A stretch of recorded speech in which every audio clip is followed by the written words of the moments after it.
Zachée vient au-devant de Jésus-Christ pour arranger sa vie, mais il ne parle pas que de lui, il parle des fautes qu'il a causées dans la vie des autres et il promet de restituer. Voici une mauvaise manière de confesser. Je fais mal à mon épouse, je lui parle méchamment. Et au lieu de dire, Blanche, pardonne-moi, je vais vers Dieu. Seigneur, pardonne-moi, j'ai mal parlé à ma femme. Si elle m'entend prier, elle va dire, non, tu n'as pas blessé Dieu, c'est moi que tu as blessé, tu me demandes pardon. Nous avons un problème, nous blessons les hommes, mais nous allons auprès de Dieu pour demander pardon sans demander pardon aux hommes. Si tu blesses un homme, tu dois lui demander pardon. Ne demande pas pardon à Dieu seulement parce que tu n'as pas blessé seulement Dieu, tu as aussi blessé l'homme. Tu parles mal à ton frère, demande-lui pardon. Ne dis pas, Seigneur, j'ai blessé les gens avec ma langue. Non, je suis là, j'ai mal. Viens me guérir, dis-moi que tu m'as fait du mal. Tu demandes à Dieu pardon, pardon Seigneur, j'ai volé. Mais si tu as la voiture de voler, va rendre cette voiture. Tant que tu n'as pas restitué, Dieu ne te pardonne pas. Seigneur, pardonne-moi, j'ai pris le mari d'autrui. Dis à cet homme, rentre auprès de ton épouse, je t'ai volé. Et va chercher cette femme, présente des excuses et rends-lui son mari. Mais si tu demandes seulement pardon à Dieu, alors que tu as blessé ton prochain, ce n'est pas ça la parole de Dieu, parce qu'il y a quelqu'un qui a mal et qui a besoin que tu t'excuses. C'est facile de s'humilier devant un Dieu qu'on ne voit pas, difficile de s'humilier devant un homme qu'on voit. C'est ça le problème, l'orgueil. Oh Dieu, délivre-moi. Arrêtez cela, il n'y a pas que Dieu, il y a aussi l'homme. Quand tu fais du mal à un homme, c'est vers l'homme que tu dois aller. Tu fais du mal à tes parents, tu présentes des excuses à tes parents au lieu de faire des jeûnes et des retraites. Mais tu es tout le temps dans les prières. Jésus, guéris-moi, délivre-moi mon caractère. Non, va présenter des excuses. Tu ne parles plus à ton père, tu ne le salues même plus, tu ne parles plus à tes enfants, tu blesses même tes enfants, tu insultes ta fille, insultes tes garçons, vous êtes bêtes, vous n'allez pas réussir à l'école, et puis oh Dieu pardonne-moi, ton enfant a mal, demande pardon. Zachée était devant Jésus, mais il parle des autres parce que c'était un voleur et il a rendu au quadruple ce qu'il avait volé. Si vous pardonnez aux hommes leurs offenses, votre Père Céleste vous pardonnera aussi. Mais si vous ne pardonnez pas aux hommes, votre Père ne vous pardonnera pas non plus vos offenses. Quand tu as des hommes prisonniers dans ton cœur et dans ta vie sent mauvais. Et quand tu dis, Seigneur, pardonne-moi, il sent une mauvaise odeur, des brebis prisonnières dans ta vie et dans ton cœur. Quelle est cette personne que tu n'arrives pas à supporter? Il suffit seulement que tu la voies. Du coup, tu es dérangé. Tu la tues même dans ton cœur, tu te dis, vis comme si je n'existe pas. Tu fais ta vie et je fais la mienne. Tu me vois et tu fais comme si tu ne m'as pas vu. Et si même je meurs, ne viens pas à mon enterrement. Tu l'as tué. Tu es un meurtrier. Quand tu te comportes envers un homme comme s'il n'existait pas, tu l'as tué et tu es un meurtrier. Et au dernier jour, Dieu t'appellera meurtrier parce que tu l'as tué dans ton cœur. Tu le rencontres, tu fais comme si tu ne l'as pas vu. Il peut être face à toi, tu ne lui parles pas. Tu l'ignores, tu es indifférent. Et certains même disent, je lui ai pardonné, mais je suis prudent. J'ai mis de la distance entre moi et lui. Mais quand Dieu te pardonne, est-ce qu'il met de la distance? Il te restaure. Mais toi, quand tu pardonnes, tu mets de la distance. Quand tu le vois, tu es troublé. Tu ne sais plus bien parler. Tu es déstabilisé parce que tu as de la haine, de la rancœur. Voici ce que tu vas faire pour arriver à pardonner à cette personne. Commence à la bénir dans la prière. Un jour, une femme est tombée malade. Elle souffrait d'un problème gastrique. Elle est allée voir son pasteur. Et elle a dit, pasteur, prie pour moi. Et Dieu révèle au pasteur, cette femme ne sait pas pardonner. Il faudrait qu'elle puisse pardonner. Elle a dit, je ne peux pas. Et le pasteur lui dit, chaque jour, commence à bénir cette personne. Commence à bénir. Elle a commencé à bénir. Au début, c'était difficile. Oh Dieu, bénis-le.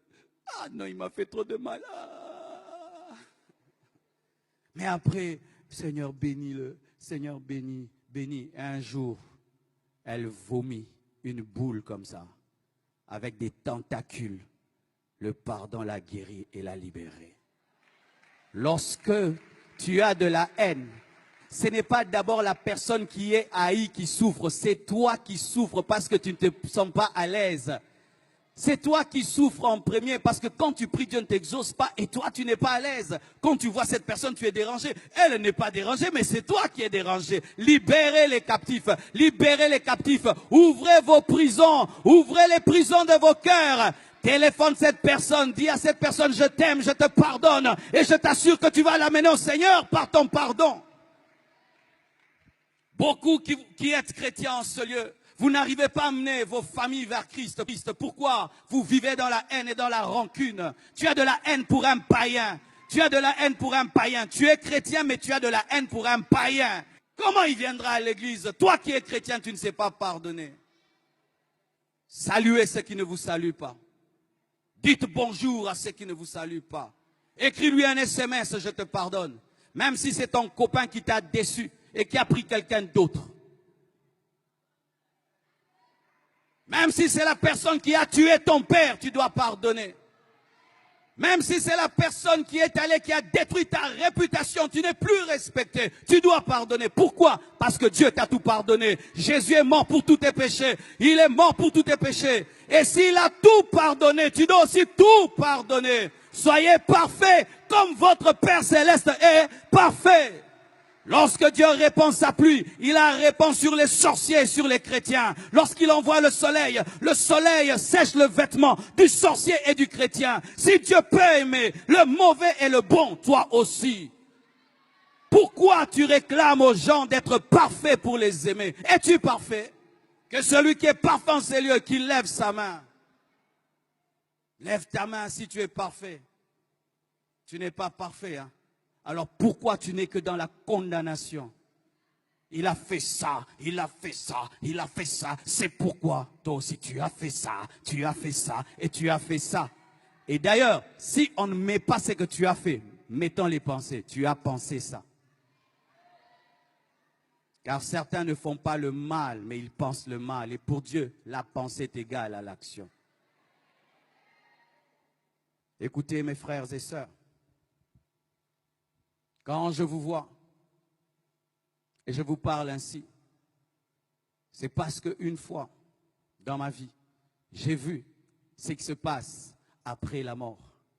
Et depuis que j'ai vu cela, j'ai décidé, quand je parle aux hommes, de leur parler des choses importantes pour leur éternité. Et je vous demande vraiment d'arranger vos vies ce soir parce que l'éternité existe. J'ai eu une vision d'un jeune homme qui était dans le coma, à l'hôpital, et qui avait un grand-père qui lui prêchait la parole. Et son grand-père lui a prêché la parole lorsqu'il est sorti du coma, il lui a présenté Jésus. Et ce jeune, malgré qu'il était malade, a refusé. Et quelque temps après, il est mort. Et voici ce que j'ai vu. Lorsqu'il est mort, il y a eu comme un trou sous son lit. Il a commencé à descendre. Son âme descendait dans le feu. Et je l'accompagnais dans ce feu. J'ai entendu son âme qui parlait, qui disait, « Qui arrêtera ma course et ma descente ?» Et je sentais la joie du diable, des démons, qui était dans la joie de voir cette âme perdue pour l'éternité. Et il regrettait de n'avoir pas écouté son grand-père. Et après, j'ai vu une autre vision. Ce jeune est revenu dans son corps et son grand-père lui a prêché et il a été sauvé. Bien-aimé, l'enfer existe. Et ici, il y a des âmes précieuses, tellement précieuses.